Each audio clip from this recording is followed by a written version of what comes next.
اللي في الصورة دي تارا سايكس، عملت جريمة في أمريكا، بس سهل قوي الجريمة اللي عملتها تبقى في كل بيت، وده بسبب لعبة روبلوكس اللي تقريبا مفيش طفل ما بيلعبهاش. بس قبل ما احكي لكم عن قصة تارا سايكس والجريمة اللي عملتها في لعبة روبلوكس، تعالوا نعرف ايه قصة اللعبة دي وايه الخطورة اللي ممكن تعملها لعبة زي دي. أولا قبل أي حاجة ما تنسوش تصلوا على النبي، وما تنسوش تعملوا لايك واشتراك في القناة. لعبة روبلوكس هي منصة فيها ألعاب كتيرة قوي أونلاين، وفيها غرف محادثات، ودي المصيبة الكبيرة. هي مش مجرد لعبة كرتون للأطفال جذابة وشكلها حلو، لا ده عالم افتراضي كبير مفتوح قدام أي طفل. أي حد يقدر ينزل اللعبة كبير أو صغير. ديفيد بازوكي أحد مطورين اللعبة بنفسه قال إن اللعبة مصممة بشكل يخلي الطفل يقعد عليها أكبر وقت ممكن، وهو ده الهدف من اللعبة، وده عشان اللعبة تبقى إدمان. فكرة اللعبة إن فيها خرائط كتير، وسهل على أي حد بيلعب اللعبة إنه يصمم خريطة ويحط فيها اللي هو عايزه، عنف أو إيحاءات أو رعب أو تشويه ديانات، وتبقى لعبة جديدة اتضافت وسط الألعاب بدون رقابة من اللعبة، واللعبة ملهاش دعوة. لكن المخيف أكتر هي المحادثات اللي بتحصل جوه اللعبة. صور نفسك وانت بتخلع سنة من سنانك. الطفل في اللعبة ممكن يتكلم مع أي حد غريب بسهولة، أي حد يقدر يعمل إنه صاحبه وياخد معلومات عنه وعن عيلته. ده غير إدمان اللعبة اللي بيقعدوا عليها بالساعات. ده غير كمان إن اللعبة عشان يوصلوا فيها لمستوى عالي بيدفعوا فيها فلوس عشان يوصلوا لمراحل أعلى. ومن كتر ما الموضوع بجد خطير، عملوا مسلسل جامد جدا عشان يوعوا الناس اسمه لعبة وقلبت بجد.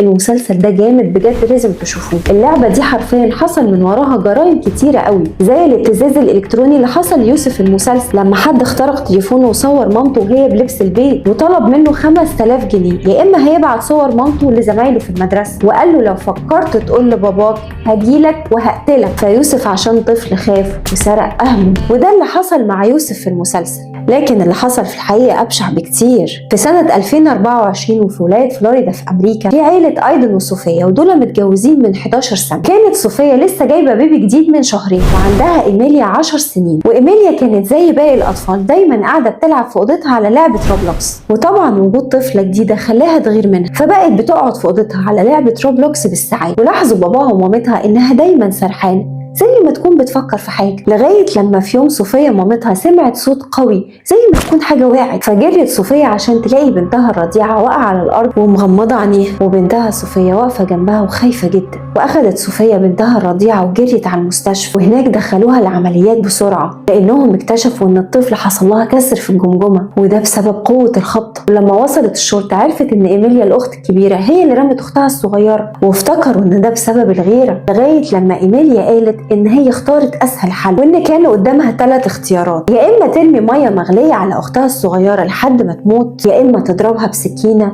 أو ترميها من مكان عالي فتقع تموت. وقالت إنها قبل كده كان نفس الشخص طالب منها إنها تقتل أبوها وأمها، والطريقة المطلوبة منها إنها تولع في البيت وباباها ومامتها نايمين، وإنها تخرج بره البيت قبل ما البيت يولع، وإن الشخص اللي بيطلب منها إنها تنفذ الأوامر دي حد بيلعب معاها لعبة روبلوكس، والشخصية دي اسمها سايكس اللي هي المفروض طفلة في سنها. وبعد ما الشرطة دورت في المحادثات اللي ما بينهم، لقت إن فعلا كان مطلوب منها إنها تقتل أهلها، يا إما إيميلي نفسها هتتقتل، لغاية لما اكتشفوا إن سايكس دي واحدة يعرفوها من بعيد، عندها 36 سنة واسمها تارا سايكس، وإنها ست غريبة شوية، وإن عندها بنت عندها 14 سنة. اكتشفوا إنها تعرضت للاغتصاب والبنت بقت حامل. لما تارا سايكس وجوزها عرفوا، كان المفروض يبلغوا عن اللي عمل كده في بنتهم، لكن هم ما عملوش كده وطلبوا فلوس من الولد اللي عمل كده، وده عشان ما يبلغوش عنه طبعا. وطبعا بنتهم اتأثرت باللي أهلها عملوه، والله عندها حق بصراحة، وراحت هي اللي بلغت عن الولد اللي عمل كده.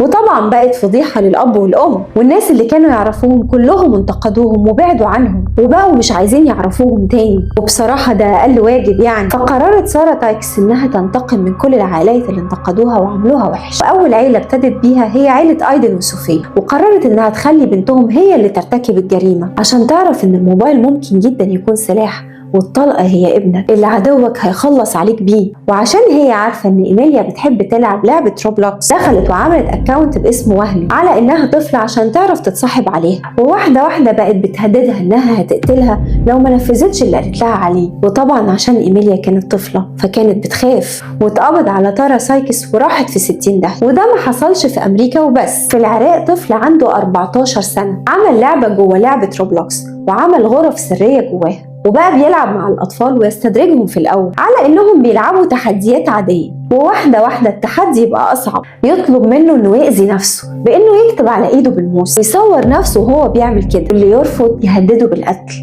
هو أو عيلته. وبعض الأوامر بيكون فيها حاجات غير أخلاقية، وإنه يصور نفسه وهو بيعمل كده، ويديله أوامر بإنه هو ينهي حياته أو إنه هو هيقتل حد من أهله. بس أخيرا اتقبض على الشخص اللي كان بيعمل كده، وطلع إنه شخص عنده 14 سنة وموجود في العراق بعد ما تسبب في انتحار 30 طفل. انتم متخيلين الرقم؟ خدوا لحظة للتفكير، لأننا بنتحارب طول الوقت في أولادنا. الصين وعمان وقطر وتركيا دول أدركت إن اللعبة دي خطر على أطفالها ومنعتها عندهم. إحنا في مصر اللعبة لسه شغالة وأطفالنا لسه بيلعبوها. بعد مسلسل لعبة وقلبت بجد اللي بيناقش خطورة اللعبة بطولة الفنان أحمد زاهر، قرر مجلس الشيوخ النظر في إنه يمنع لعبة روبلوكس في مصر. فيا ترى أنت مع إن اللعبة تتمنع، ولا يكون في رقابة على موضوع الغرف اللي في اللعبة، وإن الأهل تركز مع أولادها وتحدد وقت معين للعب؟ ما تنساش تقولي رأيك في الكومنتات.